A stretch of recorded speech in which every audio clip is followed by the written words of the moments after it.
Welcome to our channel. Today we how to transfer funds using Venmo with Chase step by step clearly. Open the Venmo app on your mobile device.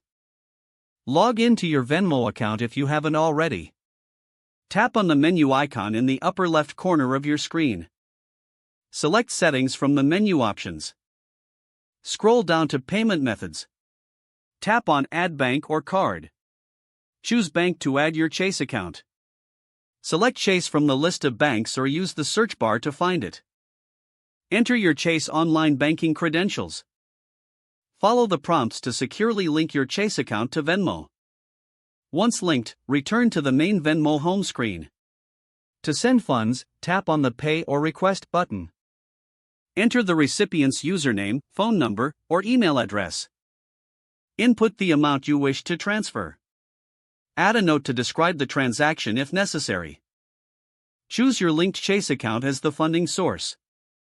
Tap the Pay button to complete the transaction. You will see a confirmation screen showing your payment details. Check your Venmo feed to ensure the transaction appears as completed. If needed, you can also track the payment status in your transaction history. If the page does not load, refresh the browser or try again in a private or incognito window.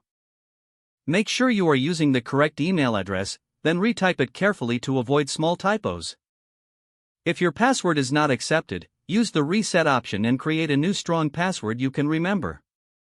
Check your spam folder for verification or security emails, then complete any requested confirmation steps. Enable two-factor authentication if available to improve account security and reduce unauthorized access risk.